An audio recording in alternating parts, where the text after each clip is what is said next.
C'est l'heure du face-à-face entre David Revaud-Dallon de la revue Hémicycle et Pierre Jacquemin du magazine Politis. Bonjour à tous les deux. Bonjour Roselyne. Bonjour Roselyne. Et parlez-nous de vos unes, très court, de vos unes respectives. Alors en ce qui concerne l'Hémicycle, c'est Jeux avec le feu. C'est une une évidemment qui est dédiée aux Jeux Olympiques qui s'ouvre dans 15 jours dans un contexte géopolitique plus heurté que jamais, avec des tensions évidemment entre les États-Unis, la Chine, la guerre en Ukraine et au Proche-Orient. Donc voilà, c'est la géopolitique de ces JO. Et on en connaît un autre en France qui joue aussi avec le feu. Politis, Pierre ? Politis, les Français veulent une nouvelle constitution. C'est un sondage exclusif IFOP pour Politis. 63% des Français sont favorables à l'idée de lancer un processus constituant dans cette année d'instabilité. Et on a aussi un entretien avec Cyril Châtelain et Clémence Guettet, l'une citée pour Matignon, l'autre citée pour la présidence de l'Assemblée nationale. D'accord. Il y a beaucoup de citations en ce moment. Oui.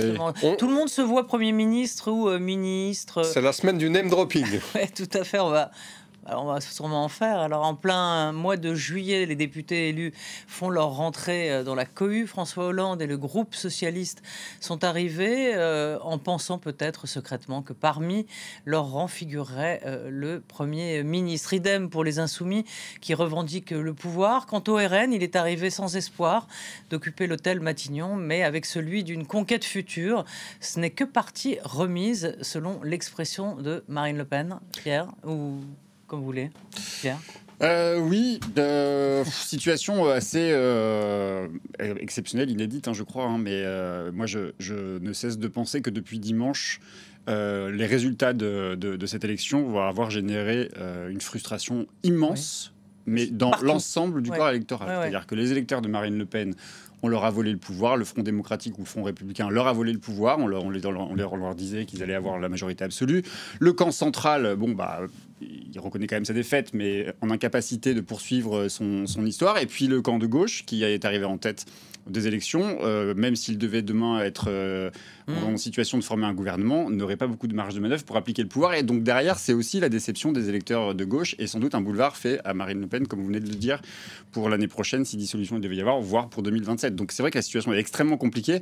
Je tends à penser quand même qu'il y a une situation assez ubuesque où Emmanuel Macron laisse le pouvoir aux macronistes, alors que ça fait à trois reprises, les Français ont dit non au macronisme, aux européennes, premier tour législatif, second tour législatif. Il va falloir qu'ils rendent le pouvoir là. Alors, oui, en attendant, Emmanuel Macron voit ce petit monde s'agiter où chacun décide qu'il va être Premier ministre. Il fait mijoter tous les prétendants. Qui va-t-il choisir? C'est question simple. Est-ce que, enfin, c'est pas si simple que ça justement. Est-ce qu'il va gouverner avec la droite ou avec la gauche? C'est la bonne question. En réalité, c'est pas vraiment le président dans les usages de la Constitution qui choisit. C'est d'abord les électeurs qui choisissent le premier groupe à l'Assemblée nationale, et ensuite le président qui propose à ce groupe de lui proposer en retour un nom. Or, effectivement, d'abord, Emmanuel Macron, oui, il temporise parce qu'il a tout intérêt et son calcul, c'est d'espérer que la gauche n'arrivera pas à se mettre d'accord sur un programme de gouvernement, sur un nom, sur des noms pour les ministres, sur un nom pour Matignon. Et d'ailleurs, en un sens, il n'a pas tort parce que si jamais il proposait aujourd'hui à la gauche de lui proposer un nom, elle serait bien en peine de le faire. Vous avez vu que ces derniers jours, on a assisté au bal des prétendants et il y en a eu un certain nombre, d'Olivier Faure à Marine Tondelier, en passant par Mélenchon et quelques autres. Sans compter les divisions au sein de tous ces... Sans compter les tous divisions les partis, au sein de tous les partis. J'ai envie de dire, finalement, que si on regarde un peu, on prend un peu de hauteur par rapport aux résultats et aux trois blocs qu'évoquait Pierre, en réalité, je vais citer Albert Einstein. Tout est relatif. C'est-à-dire que la victoire de la gauche, un peu d'intelligence. La victoire de la gauche, elle est relative, puisque d'abord sa majorité est très relative et que ça va être très compliqué. Ils sont à 100 députés, grosso modo. C'est une minorité absolue. La majorité, il y avait la majorité absolue, voilà. On connaît la minorité absolue. C'est la minorité absolue. Ils sont à 100 euros, pardon. Vous voyez le lapsus révélateur. À 100 députés de pouvoir gouverner.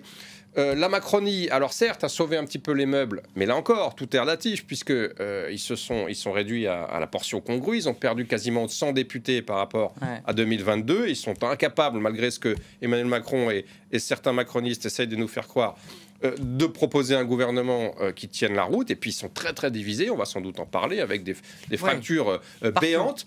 Et puis au RN, mais ça je reviens exactement sur ce que vous disiez, Roselyne, le RN, certes, ils ont subi une défaite, ils sont troisième, Mais là encore, cette défaite, elle est relative, puisqu'ils ont doublé leur nombre de voix en 2 ans, 2022-2024, de 5 à 10 millions. Ils arrivent en tête dans 96% des communes aux européennes, et ils ont quand même, aujourd'hui, pas doublé, mais ils ont 50 ou 60 députés de plus qu'il y a 3 semaines. Et puis, évidemment, cette situation de chaos, de négociation, ce retour au régime des partis de la 4e République, évidemment, on peut présumer que ça favorise le Rassemblement national pour la suite des opérations. Oui, alors puisqu'on parle du Rassemblement national, Pierre, on va y rester quelques secondes.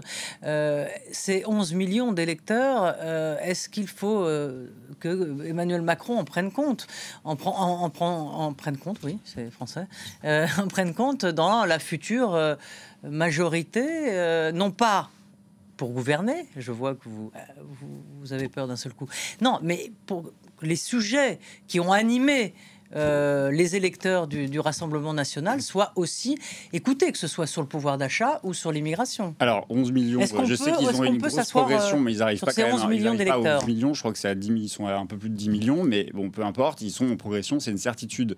Ils ont quasiment doublé en nombre de voix en 2 ans. Oui, et il y a quand même une chose de sûre, c'est qu'il y a quand même 2 tiers des Français qui ne veulent pas du Rassemblement national ou qui n'ont pas voulu. C'est clair. Mais on pensait, et souvenez-vous, il y a encore 10 jours, on disait le Front républicain va se faire contre la gauche et non plus contre l'extrême droite. Il y a quand même aujourd'hui un socle qui résiste et qui, de gauche comme de droite, surtout à gauche, faut le rappeler quand même, c'est quand même la gauche qui a sauvé la France de l'extrême droite, majoritairement, très majoritairement. Et si le bloc central revendique d'être aussi stable et de ne pas avoir aussi perdu, c'est quand même, il faut qu'ils l'entendent, parce qu'ils ont du mal à l'entendre quand même, c'est quand même grâce à la mobilisation de la gauche. Mais maintenant, sur l'extrême droite, je pense que, évidemment, mais tout le monde doit faire, je pense, son mea culpa ou s'interroger sur pourquoi l'extrême droite continue de prospérer. Pourquoi la gauche, quand elle dit qu'elle veut augmenter les minima sociaux, pourquoi ça ne passe pas chez les électeurs du Rassemblement national? Pourquoi la gauche a fait ses meilleurs scores dans les centres urbains et pas dans les petites communes ou dans les zones rurales? Il faut que la gauche s'interroge là-dessus. Il faut que Emmanuel Macron s'interroge aussi pourquoi l'exercice du pouvoir qu'il a eu pendant 7 ans, alors qu'il devait être un rempart, a conduit à un boulevard pour l'extrême droite. Donc je pense qu'effectivement, il faut qu'il réponde à ça. Maintenant, est-ce qu'il faut aller sur le terrain de l'extrême droite pour répondre aux électeurs de l'extrême droite? Je ne crois pas. Il faut qu'il y ait des propositions, mais des propositions qui soient entendues par les gens. Et il ne faut pas de mépris. C'est-à-dire que il ne s'agit pas de dire qu'il y a 11 millions de fachos dans ce pays. Il s'agit de dire qu'il y a 11 millions de personnes qui ont cru dans le discours de Marine Le Pen et à qui il faut faire comprendre que non, le projet de Marine Le Pen, d'ailleurs, on ne sait pas quel est le projet parce qu'elle revient, on l'a vu pendant la campagne, ça leur a sans doute joué des tours. Ils tergiversent en permanence pour essayer de capter le maximum l'attention de leurs électeurs. Donc, il y a un gros travail à faire de la part des 2 autres blocs pour répondre à l'électorat de Marine Le Pen. Mais le problème, c'est que cette question-là, Pierre, vous le savez, ça fait 40 ans que les partis se la posent, aussi bien à gauche qu'à droite qu'au centre. C'est-à-dire comment lutter contre l'inexorable, l'irrésistible ascension du Front National puis du Rassemblement National, et qu'on voit que cette irrésistible ascension, elle ne s'arrête pas. Vous parliez est-ce que Macron doit s'intéresser à ces thématiques, insécurité, immigration, pouvoir d'achat? En réalité, il a tenté de le faire. Et il y a quelques mois, on chroniquait ici même une loi immigration qui avait été, dans certains de ses aspects, extrêmement répressive et extrêmement dure. On voit qu'elle n'a en rien permis d'arrêter la progression du RN. Gérald Darmanin, a été nommé pour garder le flanc droit, le flanc régalien de la Macronie sur la sécurité, sur l'immigration, sur la justice, sur toutes ces problématiques-là. On voit qu'il n'a en rien arrêté cette progression. Donc oui, Pierre a raison, c'est vrai qu'il y a 2 France. Aujourd'hui, il y a 1/3 des électeurs qui votent pour l'Assemblée nationale, 2 tiers qui n'en veulent pas, mais ce tiers, qu'est-ce qu'il leur arrive? Où habitent-ils? Comment vivent-ils? Eh bien, c'est très clair, c'est une France périphérique, c'est la France des petites communes, la France rurale, la France de certaines banlieues, la France qui a du mal à payer son plein d'essence pour aller travailler, qui vit chichement. Voilà, c'est un véritable problème social, et le diagnostic est fait, mais le problème est que aucun parti n'arrive à leur proposer des solutions idoines. Et puis, vous évoquiez la question du vote. Est-ce que c'est une vraie question, vote d'adhésion ou vote de rejet? On a expliqué ces dernières semaines que c'était un véritable vote d'adhésion. Moi, je ne crois pas. Je pense qu'on est quand même encore dans un vote de rejet. La preuve, vous disiez, Pierre, c'est que le programme du RN, il tient pas vraiment la route. On a vu Jordan Bardella zigzaguer, retirer des choses, hésiter. On a vu que tout ça n'était pas très clair et pas très concret, mais les gens, ça ne les intéresse pas. C'est pas ça qui les rebute. Je pense que ce qui les a plus rebutés, c'est d'abord, bien sûr, le mécanisme de désistement républicain et puis le profil de nombre de candidats dont on a vu qu'ils étaient quand même peu recommandables. Mais ça reste un vote, pour moi, un vote de rejet profond de la Macronie et aussi parce qu'il faut aussi se pencher là-dessus, sinon rebelote soit dans un an, soit en 2027 avec la bombinette. Donc c'est intéressant aujourd'hui de s'en préoccuper. Effectivement, Jordan Bardella a fait son mea culpa, d'abord sur, il l'a pas dit comme ça, mais sur les ozos qu'on a pu voir émerger avec un petit problème quand même de neurones. Et puis l'erreur, ça il ne l'a pas dit, mais à mon avis, je ne sais pas si vous êtes d'accord avec moi, l'erreur sur les binationaux. Je pense que ça a été une erreur fondamentale qui a fait peur à beaucoup de gens. Oui, mais quand on gratte derrière le vernis ou on enlève la cravate, on s'aperçoit que ça reste un parti raciste, xénophobe, que ça reste un parti qui se revendique d'une histoire tragique, la casquette de la casquette des nazis, enfin les propos antisémites de certains, les propos sexistes, homophobes. Enfin, ce que je veux dire, c'est que c'est pas des zozos. En plus, Roselyne, pardon, je suis désolé, on a dit que c'était quelques brebis galeuses. En tout cas, c'est comme ça qu'ils l'ont dit. Il y a des brebis galeuses et il y a des zozos. Des dizaines. Enfin, les médias ont fait leur travail, là, je trouve. Ils ont fait leur travail à gauche comme ils l'ont fait à l'extrême droite, parce que l'extrême droite dit vous n'avez pas regardé ce qui passait du côté de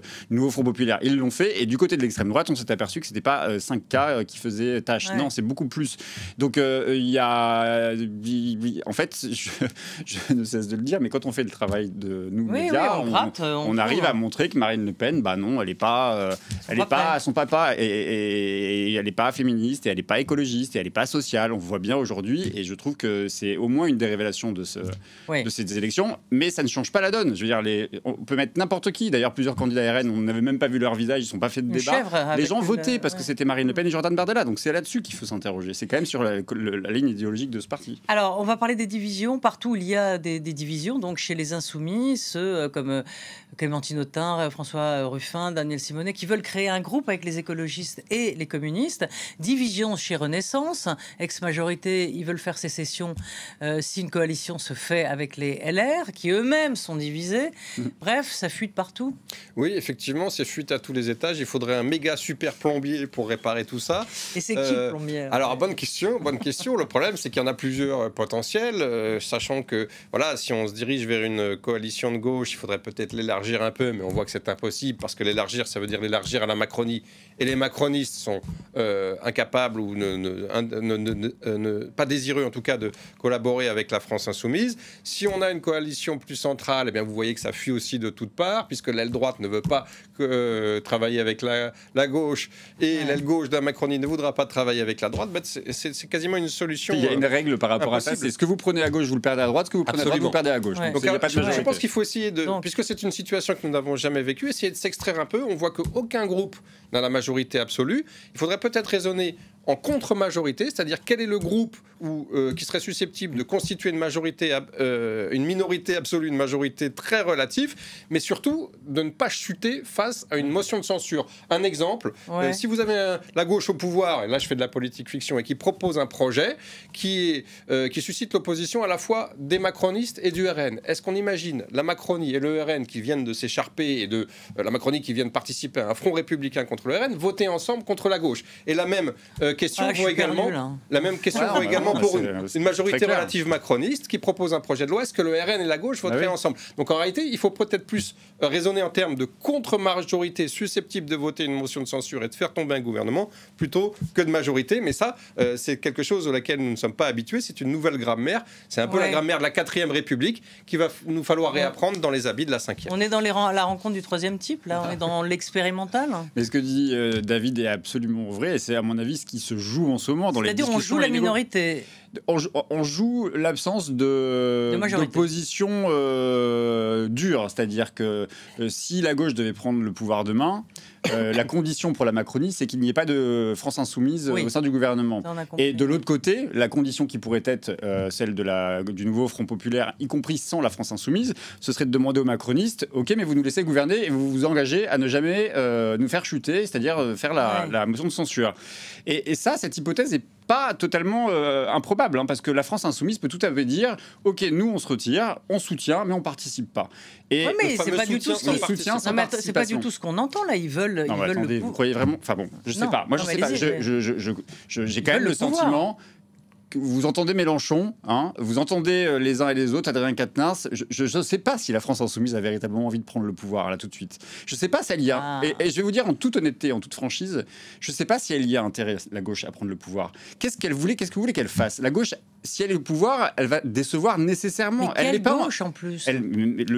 Là, vous avez parlé de désaccords, ou en tout cas, il y a sans doute des différences stratégiques à gauche, mais il y a au moins une unité de projet. Hein. Ils l'ont défendu chacun. Mais la question, c'est s'ils vont au gouvernement, quelle marge de manœuvre ils ont pour faire l'augmentation du SMIC, pour faire la réforme fiscale, pour faire la transition énergétique telle qu'ils l'ont décidé, l'ISF. Donc, si c'est pour décevoir l'électorat de gauche et puis après donner tout le pouvoir à l'extrême droite, je sais pas. Mais ça, c'est la voie de la sagesse que vous avez, Pierre. Je sais pas si c'est la voie de la sagesse, mais parce que la droite aura pas le même. Si c'est la droite qui arrive demain au pouvoir, elle aura aucune marge de manœuvre non plus. C'est la raison pour laquelle je pense qu'il faut raisonner tout à fait différemment. Ça fait depuis 1958 que la Ve République fonctionne sur des majorités absolues ou un petit peu relatives. Là, on rentre, comme vous le disiez, en minorité absolue. Et donc, toute la raison, toute la véritable structuration du nouveau jeu politique, c'est quel gouvernement ne va pas chuter au bout de 6 mois, 3 mois, 1 mois, 2 semaines. En réalité, c'est ça. Et donc, je pense qu'on rentre dans l'ère des combinaisons, des accords. Il va falloir apprendre à travailler comme le font nos voisins belges, italiens, allemands, sur des gouvernements techniques, des coalitions, alors qu'eux-mêmes ont un système totalement différent du nôtre. C'est-à-dire, ils ont tous un système qui est à la fois parlementaire et basé sur la proportionnelle, ce qui n'est pas le cas chez nous. Et donc, ça pose évidemment à terme la question de l'évolution de nos institutions. Est-ce que la Ve République, qui allait très bien pour 1958 et les décennies qui ont suivi, est encore adaptée à notre jeu politique? Nous rentrons dans l'ère de la 4e, installée dans le costume peut-être trop grand ou trop étriqué de la Ve République. Et c'est la véritable question. Est-ce qu'il ne va pas falloir aujourd'hui faire évoluer cela? Est-ce qu'un gouvernement qui est fondé sur une assemblée élue à la proportionnelle n'aurait pas, pour le coup, les plus de marge de manœuvre? Je pense que c'est presque la question, je ne plaide pas pour la 6e République, mais c'est une question qu'il faut poser aux constitutionnalistes. Est-ce qu'il ne faut pas une assemblée constituante aujourd'hui qui revisite un peu les règles du jeu, qui fasse évoluer cette 5e République de manière à ce que la 6e, l'Assemblée... Nous, sur Apolitis, cette semaine, on a posé la question, c'est est-ce qu'on n'irait pas vers la 6e? C'est-à-dire que si on pense que c'est 1 an d'immobilisme qui arrive, pourquoi ne pas profiter de ces 1 an pour lancer une constituante et réfléchir aux nouvelles règles du jeu démocratique qui devraient s'imposer? Merci beaucoup. Merci à Marco Mimarmilla d'avoir préparé cette émission et merci à toute l'équipe technique. À très vite.